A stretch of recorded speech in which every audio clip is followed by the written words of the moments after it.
Next question बघा, unit सेलवर based असेल पुन्हा. What is the total number of atoms in BCC crystal. बघा आता बीसीसी क्रिस्टल मीन्स आपल्याला माहिती आहे आता बॉडी सेंटर्ड क्यूबिक असेल. क्रिस्टल लॅटिस क्रिस्टल पुन्हा आलाय. Lattice having 1.8 10⁻20 unit cell means आपल्याला गिवन आहे नंबर ऑफ युनिट सेल. बघा आता number of unit cells given आहे. नंबर ऑफ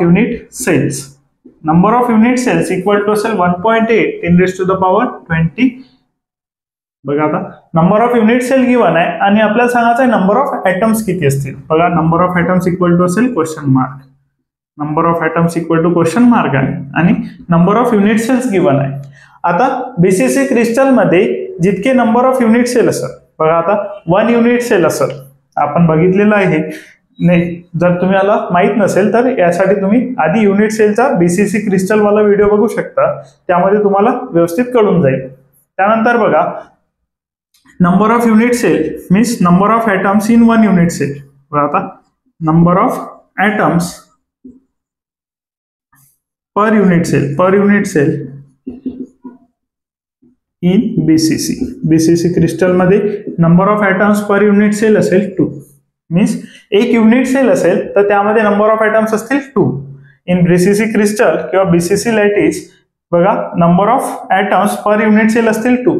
आता आपल्याला number of unit cells given आहे 1.8 10⁻20. बघा 1 युनिट सेल असेल, 1 unit cell equal to number of atoms असतील 2. सो ॲटम्स 2 ॲटम्स असतील. बघा त्यानंतर आता नंबर ऑफ युनिट सेल आहे 1.8 10⁻20. सो आपल्याला विचारलेलं आहे नंबर ऑफ ॲटम्स किती असतील. सो क्रॉस मल्टिप्लिकेशन करा. याला x घेऊन घ्या, जे माहित नाही त्याला घेऊ आपण x ॲटम्स असतील. x × 1 is equal to 2 × 1.8 10⁻20. So करा cross multiplication. x × 1 is x, 2 × 1.8 इज 3.6 10⁻20. बघा x असतील नंबर ऑफ ॲटम्स. x काय असतील number of atoms in 1.8 10⁻20 unit sale.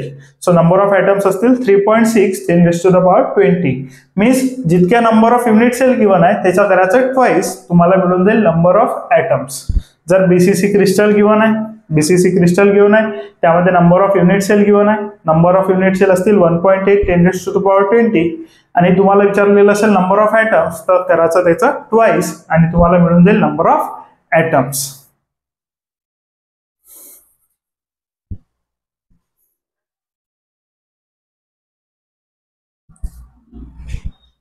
Next बघा, identify the type of unit cell containing a single particle.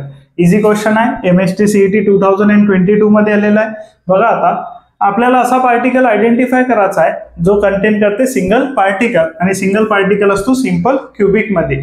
जर तुम्हाला फुल explanation पाहिजे असेल तर तुम्ही मागचा व्हिडिओ जो युनिट सेलवर आपण घेतलेला आहे त्यामध्ये फुल एक्सप्लेनेशन आहे सिंपल क्यूबिक कसं असेल तो बघू शकता.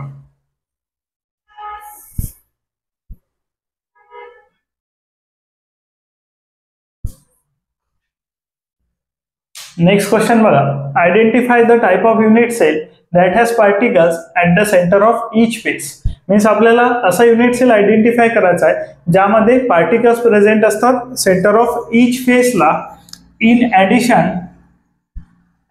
Addition to the particles at the 8 corners of the cube. Means ज्यामध्ये पार्टिकल्स प्रेझेंट असतात फेसला at the centre of face आणि प्रेझेंट असतात कॉर्नर्सला. आणि असा जो युनिट सेल असेल तो असेल फेस सेंटर्ड क्यूबिक, ज्यामध्ये पार्टिकल्स प्रेझेंट असतात at the faces as well as at the corners of the cube. बघा आता क्वेश्चन असेल MST CET 2021 चा, ज्यामध्ये विचारलाय की पार्टिकल्स कॉर्नर्सला प्रेझेंट असतील आणि प्रेझेंट असतील फेसला. बघा 8 कॉर्नर्स आणि फेसला जर पार्टिकल्स प्रेझेंट असेल तर तो असेल unit cell face centred cubic. Detail explanation साठी युनिट सेलचा याच्या आधीचा व्हिडिओ तुम्ही बघू शकता, ज्यामध्ये आपण face centred cubic, body centred cubic आणि सिंपल क्यूबिक फुल एक्सप्लेन केलेला आहे. Thank you for watching.